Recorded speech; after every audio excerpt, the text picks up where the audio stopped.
eu virei outra vez. João 14, 1 e 3, Salmo 50 diz: virá o nosso Deus e não se calará. Atos 1 diz: do mesmo modo que o viste subir, do mesmo modo ele há de vir. 1.500 lugares na Bíblia dizem que Jesus virá outra vez. Irá a igreja verdadeira ensinar que Jesus virá outra vez? O que vocês acham? Logicamente que sim. Irá a verdadeira igreja ensinar a verdade sobre a morte? A Bíblia diz que Cristo vem, e assim sendo, vem para ressuscitar os mortos. O apóstolo Paulo disse que o próprio Senhor descerá dos céus. Com um grande clamor, a trombeta de Deus, os mortos em Cristo irão o quê? Levantar-se primeiro. Portanto, se eles foram para o céu, por que tem que Jesus voltar pela segunda vez para levá-los para o céu? A verdadeira igreja deve crer na Bíblia, deve ser centralizada na fé em Cristo quando ensina, deve ser uma igreja que prega a salvação pela graça, que acredita na segunda vinda de Cristo e que ensina a verdade sobre a morte e que guarda os mandamentos de Deus, incluindo o sábado bíblico.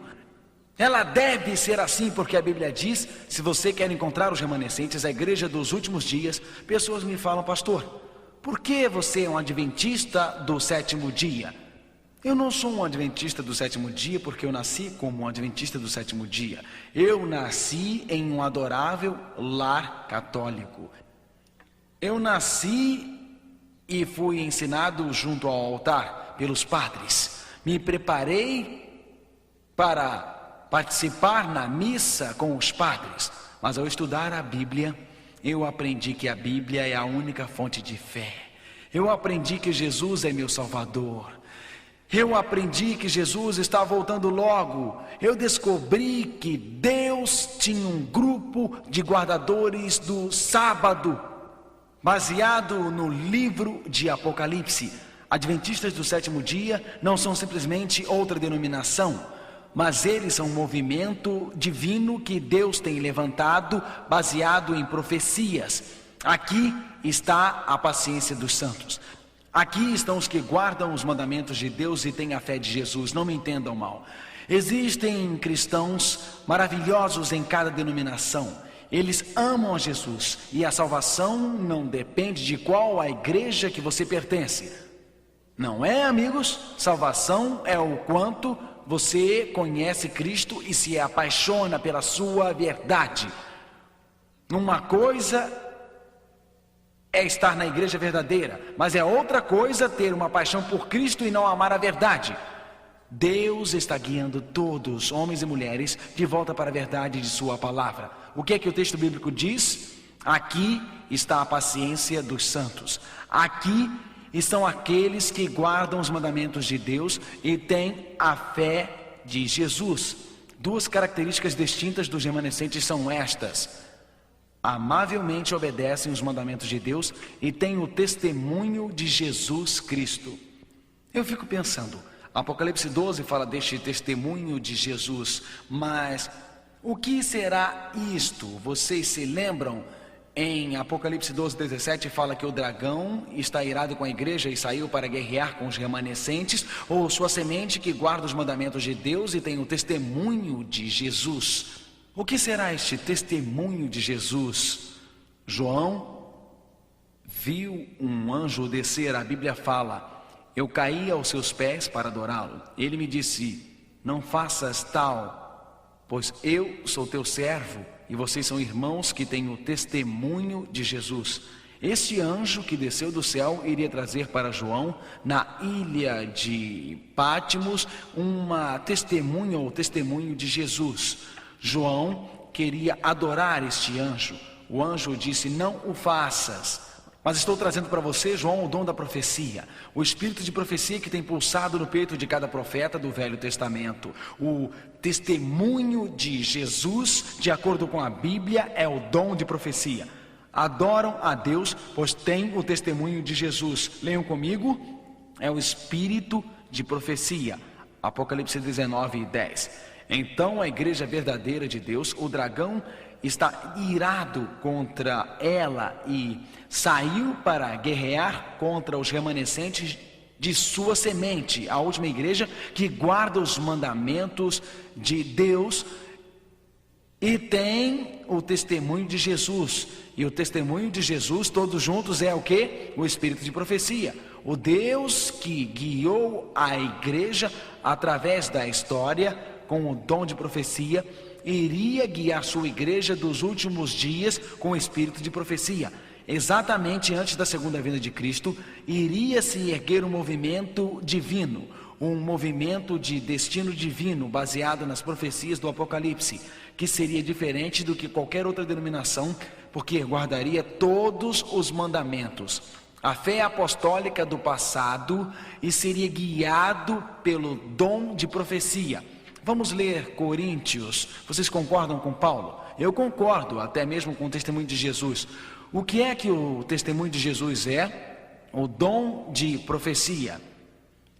Até mesmo que o testemunho de Cristo foi confirmado em você, para que não falte nenhum dom, aguardando a volta de Jesus Cristo, nosso Senhor.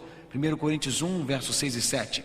Teria a igreja que espera a segunda volta de Cristo o dom de profecia? Teria? Aqui diz que sim. Notem no livro de Efésios, quando Jesus ascendeu aos céus, diz assim: e ele mesmo deu alguns para apóstolos, e alguns profetas, e outros evangelistas, e alguns pastores e professores. Efésios 4 e 11. Quando Jesus ascendeu aos céus, ele deu à sua igreja terrena pastores. Permaneceriam aqueles pastores na igreja até o fim dos tempos? A igreja precisa de bons pastores hoje? Amém. Precisa a igreja de bons professores hoje? Sim. A igreja precisa de evangelistas? Eu espero que sim. Sim. Precisa a igreja de administradores e apóstolos? Sim. A igreja dos últimos dias também seria guiada pelo espírito de profecia. Você diz: Mark, você quer dizer que uma das características do movimento dos últimos dias é o dom da profecia? Negar o espírito de profecia na igreja remanescente é o mesmo que negar aquela parte da Bíblia que diz o dom de profecia estaria na igreja de Deus dos últimos dias. Porém, o dom de profecia nunca deve tomar o lugar da Bíblia. Mas aceitar o dom de profecia é o mesmo que aceitar aquele dom que Deus deu, que estaria em sua igreja, que guardaria seus mandamentos nos últimos dias da história. Fiéis estudantes da Bíblia estudavam a palavra de Deus. E você se lembra que, ao estes fiéis estudantes estudarem a palavra de Deus, a igreja deveria se levantar ao redor de 1798? Eles estavam estudando as profecias de Daniel. Eles leram esta aqui. E ele me disse: por 2300 dias e o santuário será purificado. Daniel 8 e 14. Em profecias bíblicas, um dia profético equivale a um que literal? Um ano. Eles estudaram as profecias. Nós temos estudado aqui em nossas reuniões.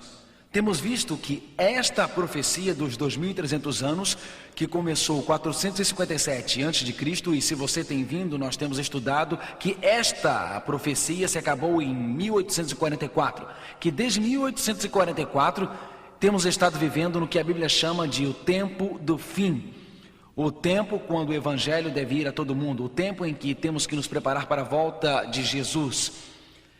Fiéis estudiosos da Bíblia estudaram esta profecia. Eles entenderam errado. Eles achavam que Jesus realmente iria voltar em 1844. Eles eram mais ou menos iguais aos primeiros discípulos. Lembram-se de que os primeiros discípulos achavam que Jesus iria estabelecer seu reino aqui? Eles não achavam que Cristo morreria na cruz. Na verdade, na noite antes da morte de Cristo na cruz, Tiago e João disseram: podemos nos assentar um à sua esquerda e outro à sua direita no reino, Senhor? Nós poderíamos. Os discípulos achavam que Cristo estabeleceria seu reino em 31 DC. Os discípulos dos últimos dias acharam que Cristo estabeleceria seu reino em 1844. Eles interpretaram errado a profecia, assim como os primeiros discípulos. Pelo desapontamento da cruz, Cristo ergueu o cristianismo do Novo Testamento. Assim, pelo desapontamento de 1844, após 1798, Deus uniu um grupo de crentes. Eles eram metodistas, batistas, católicos episcopais, pessoas de várias fés que acreditavam em Jesus, que acreditavam na sua palavra, que aceitavam que ele viria outra vez. E ao eles estudarem a Bíblia, acreditavam que o sábado bíblico era a palavra de Deus. O que aconteceria a esse grupo de crentes? Se dividiriam. Deus os abençoou com visões e sonhos. Uma jovem mocinha, Ellen Harmon, mais conhecida como Ellen White, assim como ela, metodistas, batistas, católicos, episcopais, estes homens e mulheres que anelavam guardar os mandamentos de Deus e que anelavam guardar o sábado, estes homens e mulheres que almejavam seguir a verdade, ela os viu espalhados, mas depois ela os viu sendo aproximados por uma brilhante luz por detrás deles. Ela viu um mundo cheio da glória de Deus, com pessoas que amavam a Jesus. Sim, Deus levantou nos primeiros anos o dom de profecia. O que faria Deus? Como abençoaria Deus sua igreja dos últimos dias? Sem dúvida ele teria uma igreja baseada na Bíblia. Sem dúvida ele teria uma igreja que amaria a Deus. Sem dúvida teria uma igreja que pregaria a verdade da segunda vinda de Cristo. Sem dúvida ele teria uma igreja que fosse fiel a ele e guardasse o sábado do sétimo dia. Ele teria uma igreja que fala a verdade sobre a morte. Ele teria uma igreja que nos primeiros anos fosse guiada pelo dom de profecia. Deus levantou o dom de profecia para guiar o seu povo e levá-lo a um movimento mundial para proclamar o Evangelho. Alguém pode perguntar: como posso reconhecer a igreja de Deus? Ela seria levantada em 1798. Ela confia em Jesus, está sendo guiada pelas profecias, proclama a mensagem final de Deus ao mundo. Meu irmão, minha irmã, meu amigo, nesta noite, ao redor do mundo, esta mensagem poderosa está sendo proclamada. Eu vi um outro anjo voando pelo meio do céu, tendo o evangelho eterno para pregar a todos os povos, a toda nação, língua e povo, dizendo com grande voz: temei a Deus e dá-lhe glória. Nós estamos na hora do juízo, na hora do julgamento. Deus levantaria um corpo mundial de crentes. Isto está acontecendo nesta noite. Eu vi Deus se manifestar em Moscou, no auditório do Kremlin. Lá no Kremlin, 13.000 pessoas se levantaram. Bíblias foram distribuídas por caminhões do exército e mais de 2.000 foram batizados. Eu tenho visto Jesus se manifestar ao redor do mundo. Deus está te convidando nesta noite na China. Muitos têm sido alcançados na China. Esta mensagem verdadeira do advento está sendo pregada em uma província. 1.500 já foram batizados. Ali na Polônia, eu assisti enquanto centenas eram batizados. Iugoslávia, centenas batizadas. Deus está fazendo algo muito especial em um lugar na Sibéria. A maior estação de rádio de ondas curtas que pode enviar mensagens através do rádio, a maior parte das mensagens enviadas eram mensagens comunistas. Agora está sendo usada para enviar mensagens da Bíblia e Jesus Cristo. Deus está juntando o seu povo, porque estes são os últimos momentos. Esta é a hora final. Nessa noite, amigo, não importa o que você tem passado em sua vida, não importa a dor que você tenha sentido, o problema, o desapontamento que você tem vivido, Deus o trouxe aqui. Deus sabe que você é uma pessoa que tem procurado a verdade. Deus sabe que tem procurado a palavra de Deus. Ele sabe o que tem em seu coração e que ele está aberto para a sua palavra. Eu não sou um adventista do sétimo dia porque eu nasci num lar adventista. Eu não sou um adventista porque a igreja adventista é outra denominação. Nesta noite particularmente, para ser honesto com Deus, eu abri minha Bíblia como um rapaz de 17 anos e disse: Jesus, eu quero encontrar teu remanescente.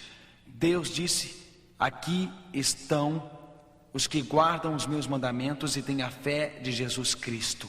Deus tem um povo remanescente hoje no mundo. Ele o trouxe a esta reunião especificamente para trazer-lhe a verdade, para levá-lo à sua palavra. Ao você escolher segui-lo, ao colocar sua mão na dele, não importa quão fraco você é, ele é forte. Não importa quão frágil você está, Deus lhe dá força. Sejam quais forem seus desafios, Deus é maior do que os seus desafios.